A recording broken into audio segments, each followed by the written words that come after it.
Film Blurr Spanish psychological thriller Julia जाइज की Hindi remake है जिसकी कहानी नैनीताल की पृष्ठभूमि पर आधारित है, जहां गौतमी तापसी पन्नू और गायत्री तापसी पन्नू नामक दो जुड़वा बहनें रहती हैं। ब्लर को तापसी पन्नू अपने तरीके से बनाना चाह रही थी, इसलिए उन्होंने फिल्म का निर्माण खुद ही किया है। ये film Spanish psychological thriller Julia जाइज की हिंदी रीमेक है। फिल्म में तापसी पन्नू ने दो जुड़वा बहनों का किरदार निभाया है। फिल्म ब्लर की कहानी नैनीताल की पृष्ठभूमि पर आधारित है, जहां गौतमी तापसी पन्नू और गायत्री तापसी पन्नू नामक दो जुड़वा बहनें रहती हैं।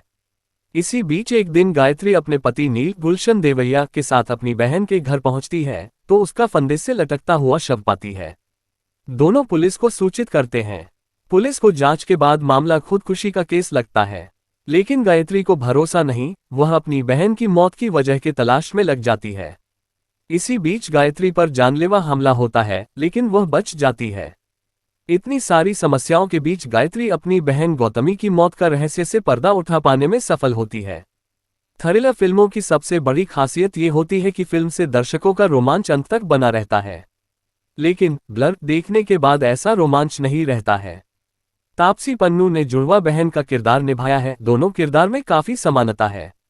गायत्री अपनी बहन की मौत का पता लगाते लगाते अपनी आंखों की रोशनी खो देती है और अपनी बहन की तरह अंधी हो जाती है। यहाँ ये लॉजिक समझ में नहीं आता कि गायत्री अपनी बहन गौतमी की तरह अंधी क्यों हो जाती है। जुड़वा बहन होने के नाते यह जरूरी नहीं कि जो बीमारी एक बहन को हो वह बीमारी दूसरी भी बहन को हो। डॉक्टर गायत्री को सलाह देते हैं कि अगर आंख का जल्द ऑपरेशन नहीं हुआ तो उसकी आंखों की रोशनी कभी भी जा सकती है। इतना ही नहीं, प्रकाश उसकी आंखों के लिए जहर की तरह है। अपनी व्यक्तिगत समस्या से जूझती गायत्री अलग अलग लोगों से जाकर मिलती है, अपनी बहन के बारे में पूछताछ करती है। इस दौरान कोई शख्स उसका पीछा करने लगता है। इन सब से बेपरवाह गायत्री को पता चलता है कि उसकी बहन का एक बॉयफ्रेंड भी था। गायत्री के साथ भी वैसी ही घटनाएं घटने लगती है जैसी घटनाएं उसकी बहन के साथ घटी थी। पूरी फिल्म की कहानी गौतमी की हत्या किसने की, इसी के इर्द गिर्द घूमती है। कहीं उसकी हत्या में गायत्री के पति नील का हाथ तो नहीं है।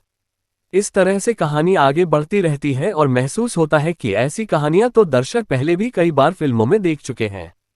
फिल्म की कहानी सिर्फ 3-4 किरदारों के ही इर्द गिर्द घूमती और दर्शकों को यह समझते देर नहीं लगती कि गायत्री की बहन की हत्या किसने की होगी।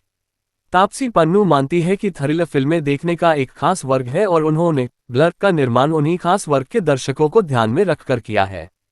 फिल्म की खासियत सिर्फ इतनी सी है कि अंधी हो जाने के बाद भी एक लड़की किस तरह से अपनी बहन की मौत के रहस्य का पता लगाने के पीछे अपनी जान तक की परवाह नहीं करती है। फिल्म ब्लर की शूटिंग नैनीताल में हुई है। सुधीर चौधरी की सिनेमेटोग्राफी आंखों को सुकून देती है। नैनीताल की खूबसूरत वादियों को सुधीर चौधरी ने बहुत खूबसूरती से पेश किया है। फिल्म के कुछ दृश्य लंबे हैं जिन्हें थोड़ी सी एडिट करने की जरूरत थी। फिल्म का गीत संगीत सामान्य है। फिल्म की खासियत यह है कि फिल्म का बैकग्राउंड म्यूजिक अच्छा है जो सीन को बांधे रखता है। इसका पूरा श्रेय केतन सोधा को जाता है।